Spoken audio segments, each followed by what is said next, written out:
बिस्मिल्लाहिर्रहमानिर्रहीम। अस्सलाम वालेकुम। वॉइस ऑफ सिविलियन के साथ मैं हूँ एहसान अल हक। गुज़िश्ता 2 दिनों से पाकिस्तान में बीबीसी ने पाकिस्तानी सियासत में हलचल मचा रखी है। आप जहाँ भी देखें, अखबारात की सुर्खियों में देखें, मेन स्ट्रीम मीडिया पे देखें या सोशल मीडिया पे देखें, जहाँ भी देखेंगे आपको बीबीसी के इंटरव्यू गर्दिश करते नज़र आएंगे। और ये इंटरव्यू है, एक तो इसहाक डार साहब का इंटरव्यू है जो कि उन्होंने बीबीसी के प्रोग्राम हार्ट टॉक में 2 दिन पहले दिया था, जबकि दूसरा प्रोग्राम है असद दुरानी साहब का, जनरल रिटायर्ड असद दुरानी साहब, जो कि गुज़िश्ता रात उन्होंने ये इंटरव्यू दिया बीबीसी उर्दू सर्विस को। तो इन इंटरव्यूज़ के बाद जो पाकिस्तान में बहस हो रही है, इन पहले तो इसहाक डार साहब के प्रोग्राम पे बहस हो रही थी और उसके बाद जो है तो गुज़िश्ता रोज़ से इसहाक डार साहब असद दुरानी साहब के प्रोग्राम के जो उन्होंने इंकशाफात किए उस हवाले से बातचीत हो रही है। और वो उसमें कुछ काफ़ी खौफनाक किस्म के इंकशाफात हैं जो कि जो अपोजिशन है और ख़ास करके मियां नवाज शरीफ जो इल्ज़ामात लगा रहे हैं, उन सारे इल्ज़ामात की तस्दीक की गई है एक किस्म की। तो पहला इंटरव्यू जो इसहाक डार साहब का था वो अपोजिशन के लिए बहुत ख़तरनाक साबित हुआ, जबकि दूसरा इंटरव्यू जो असद दुरानी साहब का था वो हुकूमत के लिए एक बहुत, हुकूमत और इस्टेब्लिशमेंट दोनों के लिए एक बहुत बड़ा ख़तरा है।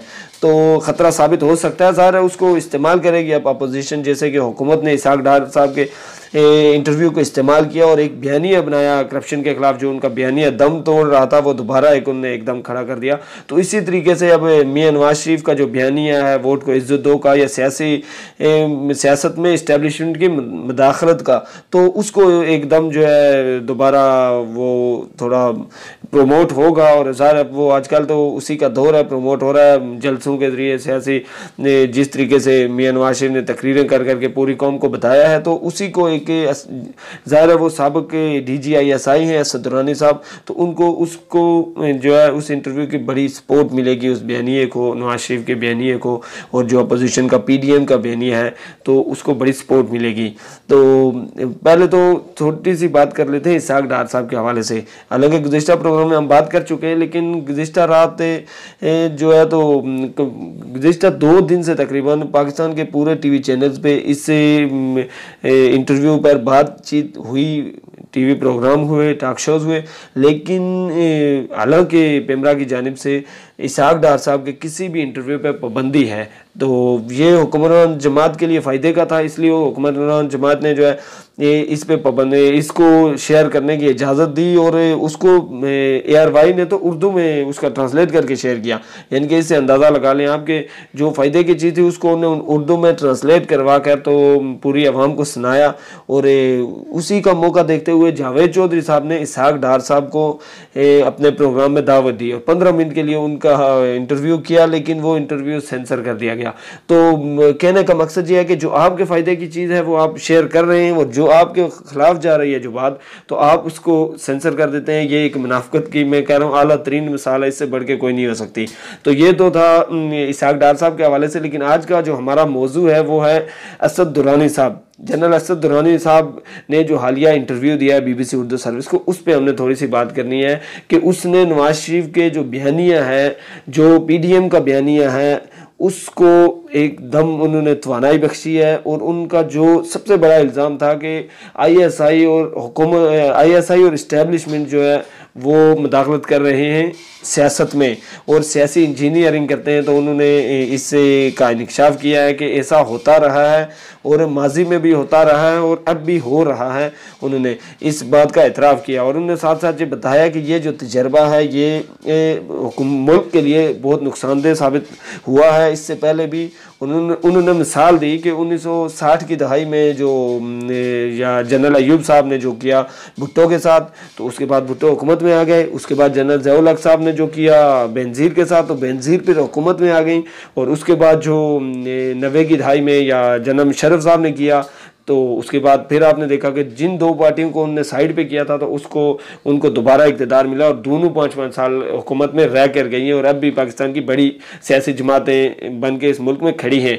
तो उनका कहने का, उन्होंने ये बताया कि जो भी इस्टेब्लिशमेंट जो सियासी इंजीनियरिंग करती है, जो सियासी पार्टियों को जो है तोड़ मरोड़ कर या उनके तोड़फोड़ करती है उनके अंदर, और उनको से दूसरी जमातें बनाकर उनको दीवार के साथ लगाने की कोशिश करती है, वो हमेशा मुल्क के लिए और जो इस्टेब्लिशमेंट के लिए नुकसानदेह साबित हुआ। और उसके बाद जो वही सियासी जमात पहले से ज़्यादा ताकत के साथ उभरी है, और उन्होंने इसकी मिसालें दी है पिछले जो 70 साल हैं उसमें मुख्तलिफ मिसालें दी, और बिल्कुल ऐसा ही है कि जिसको भी दबाया गया, जिसको भी ख़त्म करने की कोशिश की गई, वो पहले से ज़्यादा ताकत से उभरा है। तो इस वक्त ये जो बयानिया बन रहा था वोट को इज्जत दो का, रियासत के अंदर रियासत का, बल्कि रियासत के ऊपर रियासत का, और उसके अलावा जो ISI की और इस्टेब्लिशमेंट की सियासी मुदाखलत का, तो उसको बहुत हद तक जो है सपोर्ट मिली है।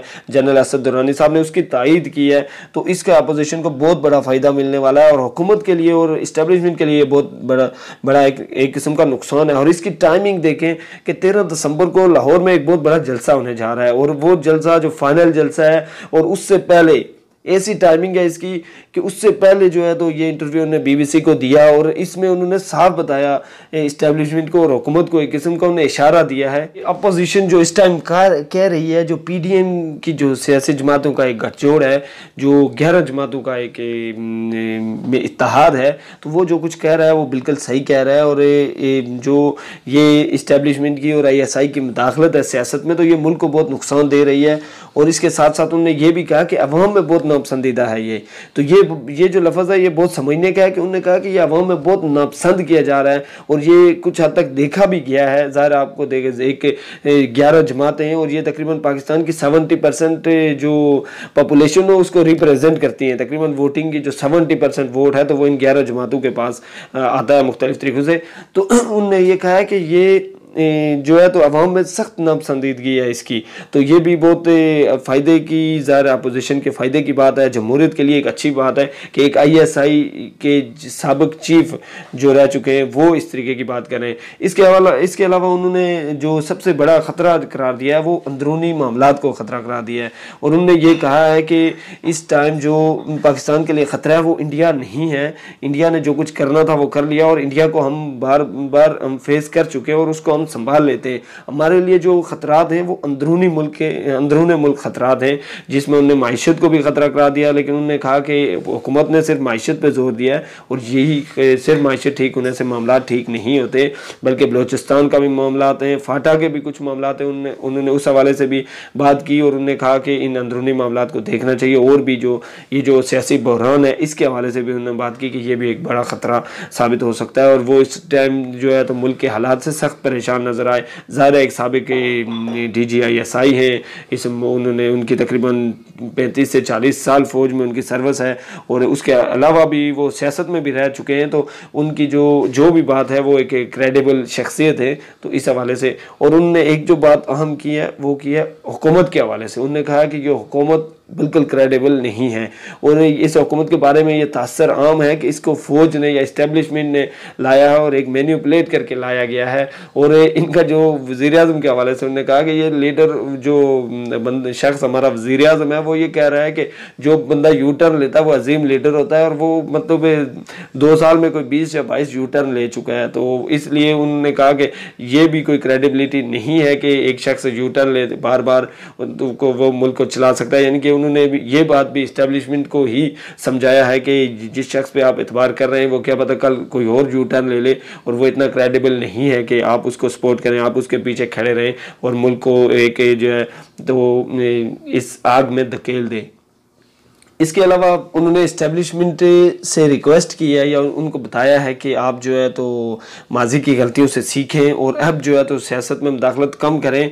और उन्होंने ये कहा है कि मुदाखलत तो हो रही है, लेकिन मुदाखलत का फ़ायदा है या नुकसान है ये जो है फ़ैसला मैं नहीं करूँगा। बहरहाल ये है कि अवाम में ये चीज़ जो है तो नापसंदीदगी का बहुत यानी कि नापसंदीदा किस्म का अमल है कि फ़ौज या ISI या इस्टेब्लिशमेंट जो है तो वो सियासी इंजीनियरिंग करे, सियासी जमातों के कामों में मुदाखलत करे। तो अपोजिशन के बयानिए को एक जो है मुस्तहकम किस्म का सहारा मिला है, और इसका आने वाले दिनों में आपको आउटपुट नज़र आएगा और बहुत जल्द जो है तो अपोजिशन के बयानिए में ये बात शामिल होगी। और ये कि जैसे हुकूमत ने इसहाक डार साहब के प्रोग्राम को इस्तेमाल किया है अपनी जो है सियासी बयानियाँ बनाने में, ऐसे ही अपोजिशन अब जो है तो असद दुरानी साहब के बयान को भी इस्तेमाल करेगी, प्रोग्राम इस पूरे इंटरव्यू को इस्तेमाल करेगी अपने बयानियाँ जो है तो अवाम में प्रमोट करने के लिए। और ज़ाहिर है ये एक बिल्कुल वही बात है जो मियां नवाज शरीफ साहब, जो मौलाना फजल रहमान साहब, जो पीपल्स पार्टी और जो पूरा पीडीएम का इत्तेहाद कह रहा है, वही सारी बातों का इतराफ़ किया गया है एक किस्म का आईएसआई के general Asad Durrani, general retired Asad Durrani साहब की जानिब से। तो ये सारी चीज़ें देखते हुए मुल्क के हालात जो एक साइड तो कभी अपोजिशन के लिए जो अच्छे महसूस होते हैं, कभी हुकूमत के लिए, लेकिन एक मरतबा फिर जो है तो लाहौर जलसे से पहले यानी कि एक बड़े जलसे से पहले और एक फैसला कुन जलसे से पहले अपोजिशन को एक मरतबा फिर एक बड़ा सहारा और बड़ा मौका मिला है कि वो अपने बयानिए को जो है तो अवाम में प्रमोट करें और इसके दबाव के तहत वो जो अपने फैसले मनवाएं। तो आने वाले दिनों में देखना है क्या। अगर वीडियो अच्छी करें तो लाइक करें। अल्लाह हाफ़िज़।